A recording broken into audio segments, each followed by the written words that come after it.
Lucky phone पर उसकी माँ की आवाज पहचान गया था। मैं जल्दी आ जाऊंगा माँ, बस पढ़ाई खत्म होते ही आ जाऊंगा, लकी ने कहा।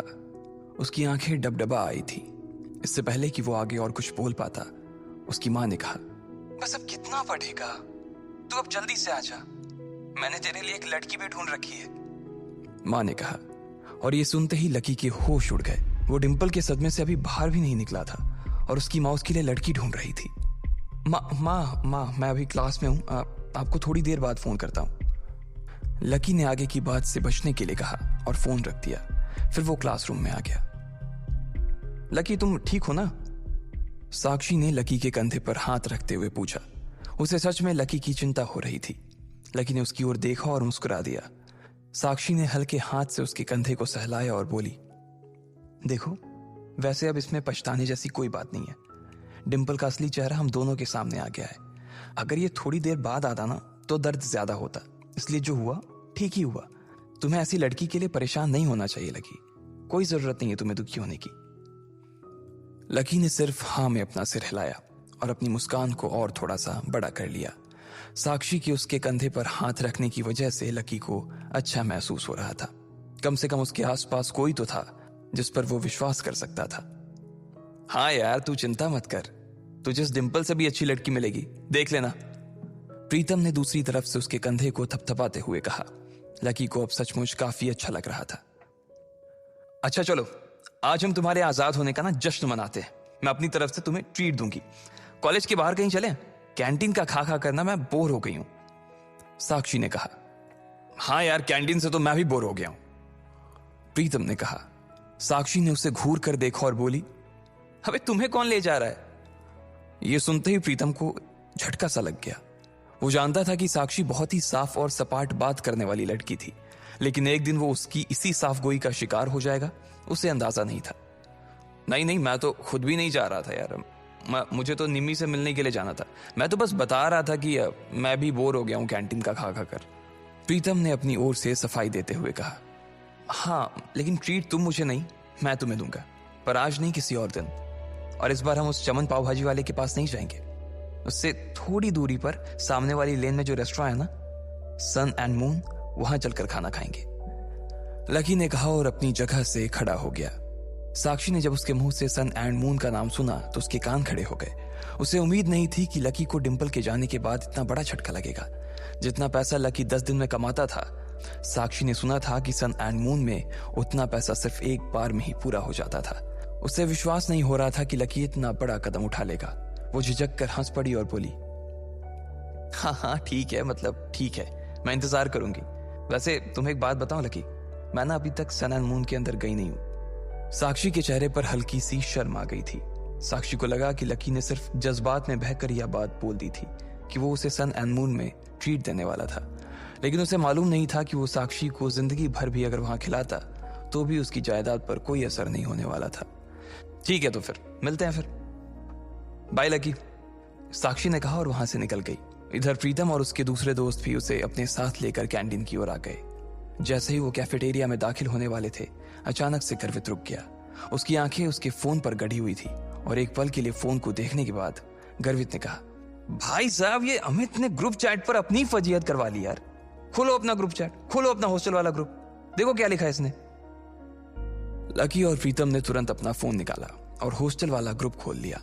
हालांकि लकी ने हॉस्टल छोड़ दिया था और सिर्फ डिंपल की वजह से वो एक छोटे से कमरे में रहने के लिए आ गया था, फिर भी उसने हॉस्टल का ग्रुप नहीं छोड़ा था और न ही प्रीतम और गर्वित उसे ग्रुप छोड़ने देना चाहते थे। गर्वित की बात सुनते ही तुरंत लकी और प्रीतम ने अपनी जेब से फोन निकाला और देखा। अरे बाप रे, कितना बड़ा गधा है ये, लकी ने उन दोनों से कहा। अमित ने उस ग्रुप में एक मैसेज भेजा हुआ था जिसमें लिखा था, दोस्तों आज से तुम्हारा भाई अमित सबके सामने ये ऐलान करना चाहता है कि तुम्हारा भाई फिर से सिंगल से मिंगल हो गया है। सबके सब जल्दी आओ हॉस्टल, आज का लंच तुम्हारे भाई की तरफ से है। चलो अच्छा है, किसी को तो लड़की मिली, वैसे भी इसका अकेलापन झेला नहीं जा रहा था, लकी ने कहा। चलो चलो हॉस्टल चलते हैं, साले की आज जमकर खींचेंगे, प्रीतम ने कहा। गर्वित और प्रीतम तो आगे बढ़ गए, लेकिन लकी वहीं रुक गया था। वो उनके साथ आने में थोड़ा सा झिझक रहा था। अबे क्या हुआ, तू क्यों रुक गया, भूख नहीं लगी है, गर्वित ने पूछा। लगी है यार, पर तुम लोग जाओ, मैं यहीं कुछ खा लूंगा। लकी ने अपनी नजर बचाते हुए जवाब दिया। अरे अब यहां किसके साथ खाएगा? तेरे साथ खाने वाली तो अभी किसी और के साथ खा रही है, इसलिए चलना भाई, हमारे साथ खा लेना। वैसे भी अमित ने पूरे ग्रुप को बुलाया है और पूरे ग्रुप में तू भी तो आता है। प्रीतम ने कहा। हाँ, पर लकी के पास इससे आगे कहने को कुछ नहीं बचा था। उसका मन तो उन दोनों के साथ जाने का बहुत कर रहा था, पर वो फिर से हॉस्टल नहीं जाना चाहता था। अब वो हॉस्टल का हिस्सा नहीं रह गया था, इसलिए उसे लग रहा था कि वहां खाना ठीक नहीं था। भाई मुझे मालूम है तू क्या सोच रहा है, लेकिन तुझे मालूम है कि हम क्या सोच रहे हैं? गर्वित ने कहा। क्या सोच रहा?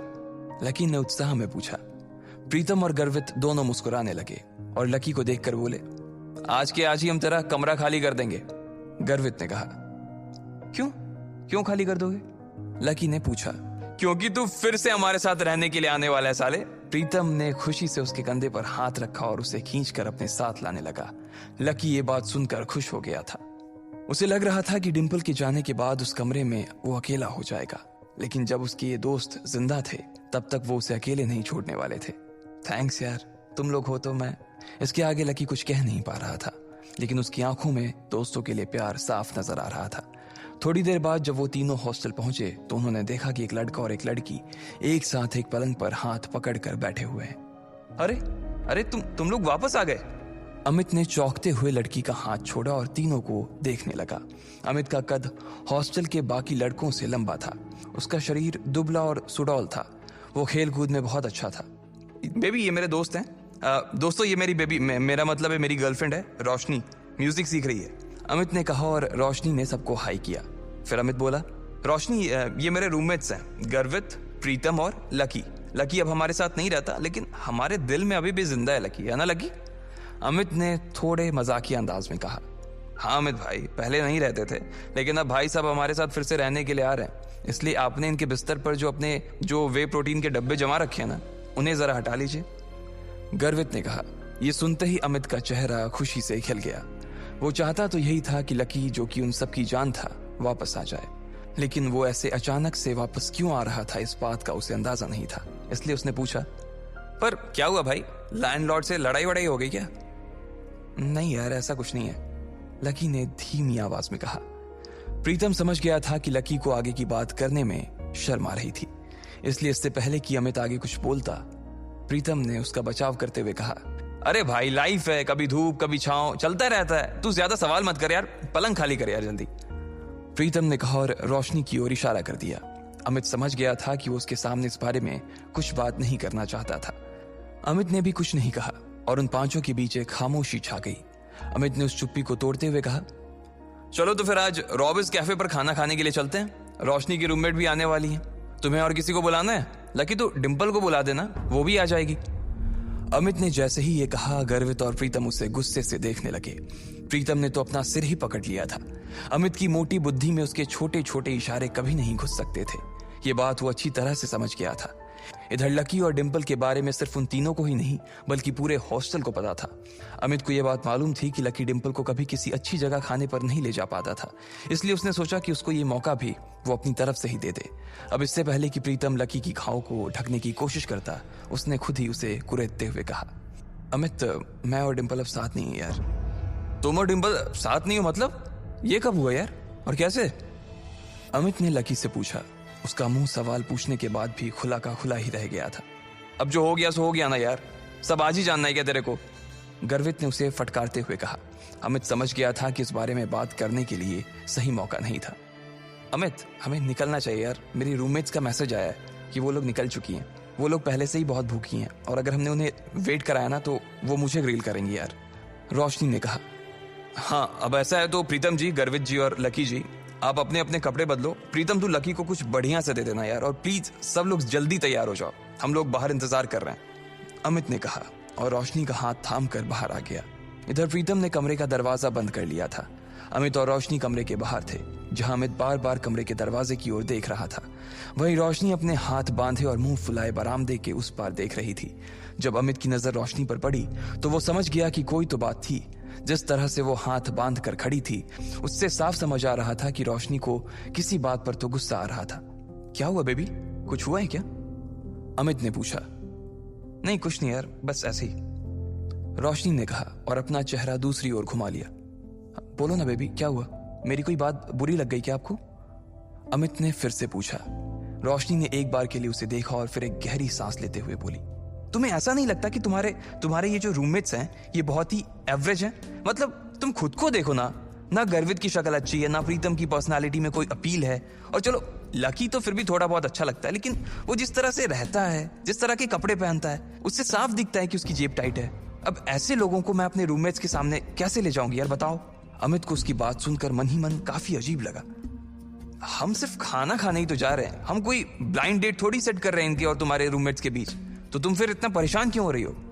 तुम्हें ऐसा लग रहा है कि मेरे रूममेट बाहर इतनी दूर इतनी धूप में सिर्फ खाने के लिए आ रही हैं? अमित, तुम सच में डम्ब हो। अरे उन्होंने भले ही मेरे फेस पर ये बात ना कही हो, लेकिन मैं जानती हूँ ना कि वो सिर्फ तुम्हारे रूममेट्स के लिए मिलने आ रही हैं। क्या पता किसी को कोई पसंद आ जाए तो। मैंने तुम्हारी फोटो दिखाई थी, तुम्हें देखते ही सबकी जुबान ऐसे ही लप होने लगी थी, और उन्हें लगा कि तुम्हारे रूममेट्स भी तुम्हारे जैसे ही होंगे, इसलिए वो भी मुझे उन सबको भी खाने पर लाने के लिए कह रही थी। रोशनी ने चिढ़ते हुए कहा, हाँ बेबी सॉरी, मुझसे गलती हो गई, मैंने तुम्हें बताया नहीं कि मेरे रूममेट्स बायोलॉजी सेक्शन से हैं। अमित ने कहा, असल में वो था सपोर्ट कोटा से, लेकिन वहां पर जगह नहीं थी, इसलिए उसे लकी की डोरमेट्री में शिफ्ट कर दिया गया था। अब इससे मैं क्या करूं? तुम ये सब मुझे अब बता रहे हो। मैं लंच ही कैंसिल कर देती हूँ, बोल दूंगी कि अमित का ट्रेनिंग सेशन शुरू हो गया है। रोशनी ने फिर से चिढ़ते हुए कहा, अरे नहीं यार नहीं, प्लीज ऐसा मत करो। अमित ने उसके आगे हाथ जोड़ते हुए कहा, अगर ऐसा हो जाता तो प्रीतम और गर्वित उसकी नाक में दम कर देते। वो दिखता पहलवान सा था, लेकिन उसे इन दोनों से बहुत डर लगता था। तो फिर ठीक है, अब वहां इनके साथ जो कुछ होगा ना, उसके लिए तुम मुझे ब्लेम मत करना प्लीज, रोशनी ने कहा। और इससे पहले कि अमित उससे आगे कुछ कह पाता, रोशनी का फोन बज उठा। हेलो, हाँ कोयल, अच्छा तुम लोग पहुंच गए? हाँ, इतनी भी क्या जल्दी है यार, जब तुम मिलोगे तो खुद ही देख लेना।